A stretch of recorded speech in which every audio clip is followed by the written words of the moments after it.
Surah Al-Fatihah ini punya banyak nama. Yang pertama ada disebut ya, dalam banyak riwayat itu suratul hamd. Jadi surah Alhamdu nama pertama, artinya pujian. Kemudian nama kedua disebut juga dengan surah Al-Fatihah. Ini yang kita biasa sebut ya, surah Al-Fatihah atau Fatihatul Kitab. Itu nama kedua. Yang ketiga, surah Al-Fatihah ini disebut juga dengan Ummul Quran atau artinya induknya Al-Quran. Kemudian Ummul Kitab ya, nama keempat. Kemudian yang kelima Sab'ul Mathani, 7 ayat yang diulang-ulang yang kita wajib baca tiap hari. Kemudian yang keenam As-Sholah ya. Jadi As-Sholah ini nama yang lain dari surah Al-Fatihah. Kemudian yang ketujuh Al-Quranul Azim. Jadi nama Al-Quranul Azim ini juga untuk surah Al-Fatihah atau Al-Quran yang agung. Kemudian ada sebutan ke-8 Al-Kafiyah. Kafiyah artinya apa? Lain kopiah lain ya. Kafiyah artinya yang mencukupi. Artinya apa? Maksudnya kalau sholat itu kita membaca Al-Fatihah saja cukup. Tapi kita membaca Al-Quran semuanya, Al-Fatihah tidak kita baca, sah tidak sholatnya? Tidak sah. 29 juz dibaca, tambahi semua Al-Quran khatam itu satu sholat, tapi tidak baca Al-Fatihah tidak cukup. Tapi satu Al-Fatihah saja dibaca dalam sholat cukup. Makanya disebut Al-Kafiyah. Yang ke-9 disebut Asy-Syifa, artinya penyembuh. Sakit-sakit bacakan Al-Fatihah. Insyaallah Allah berikan kesembuhan dengan izin Allah Ta'ala. Kemudian yang berikutnya namanya adalah Ar-Ruqyah. Ar-Ruqyah itu mantra artinya. Jampi-jampi. Ini kisah sahabat Abu Sa'id Al-Khudri ketika di depan orang kepala suku yang terkena sengatan binatang berbisa, mencari orang yang bisa menjampi-jampi. Sebelumnya ini Abu Sa'id Al-Khudri ditolak, mau bertamu ditolak. Ternyata kepala sukunya itu kena bisa. Akhirnya ketika menjampi-jampi, ya mereka ngasih upah, ya, ada sayembara kalau bisa nyembuhkan dikasih kambing. Tidak cuma satu. Akhirnya Abu Sa'id dibacakan surah Al-Fatihah sembuh. Ini surah Ar-Ruqyah. Tentunya dengan yakin memohon kepada Allah Subhanahu wa Ta'ala. Jadi kalau sakit-sakit baca Al-Fatihah. Yakin itu. Insya Allah Allah beri kesembuhan. Pusing, putrek minum putrek juga. Dan Al-Fatihah. Tapi dengan Al-Fatihah itu minta kesembuhan kepada Allah, insya Allah Allah beri kesembuhan. Kalau belum ajalnya, kalau sudah ajalnya mati ya mati. Ini namanya. Kemudian banyak nama yang lain ya. Nama yang lain banyak, tapi yang ini yang ada riwayatnya. Nah, turunnya ayat di mana Al-Fatihah ini?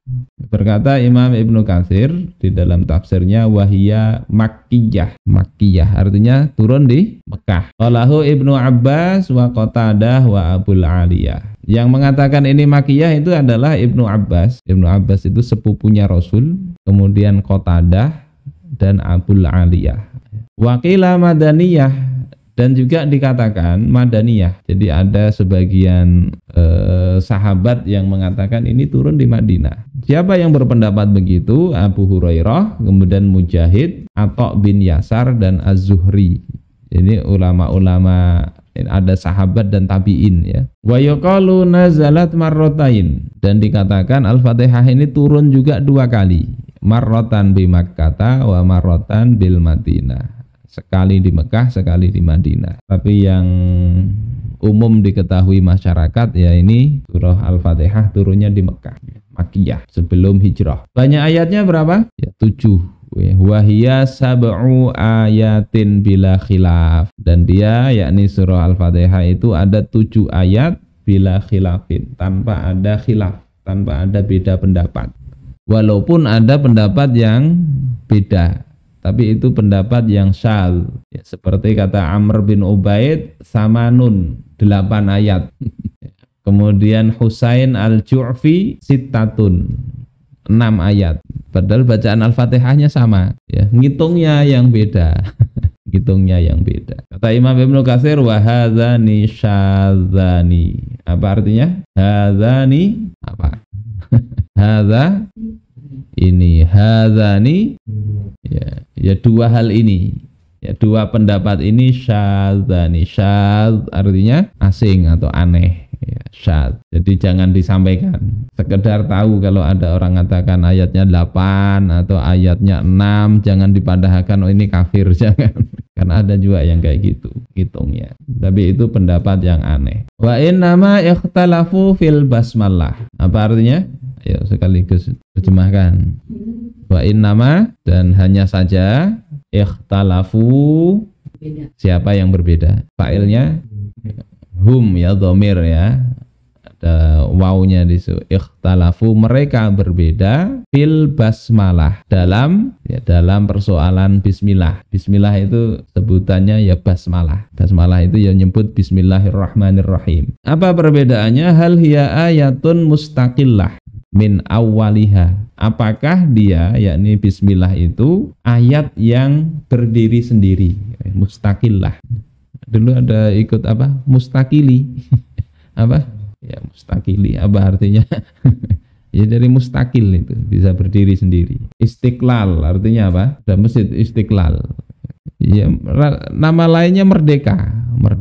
Ayat yang merdeka, enggak nyambung dengan yang lain. Min awwaliha, ya, dari awalnya, kama huwa inda jumhuri qurra'il Kufah, sebagaimana ini pendapat mayoritas ahli qiraah ya, atau ulama ya. Qurra ini dulu untuk ulama Kufah. Wa qaulul jama'ati minas sahabah wat tabi'in, dan ini juga pandangan atau perkataan sekelompok dari sahabat dan tabi'in. Jadi bismillah itu dihitung satu ayat tersendiri. Au ba'du ayatin, atau sebagian ayat. Au la tu'addu min awwaliha, atau tidak dihitung dari awalnya. Bil kulliyah, secara keseluruhan. Jadi ada 3 pendapat di situ nanti. Kama huwa qaulu ahlil Madinah minal qurra wal fuqaha, sebagaimana perkataan ahlul Madinah, penduduk Madinah dari kalangan qori dan fuqaha ahli fikih. Jadi bismillahirrahmanirrahim itu beda pendapat apakah ayat tersendiri ataukah bagian dari Al-Fatihah atau bukan. Ada 3 pendapat itu secara umum. Yang pertama itu bukan bagian surat, ada pendapat begitu. Jadi bismillah itu bukan surah Al-Fatihah.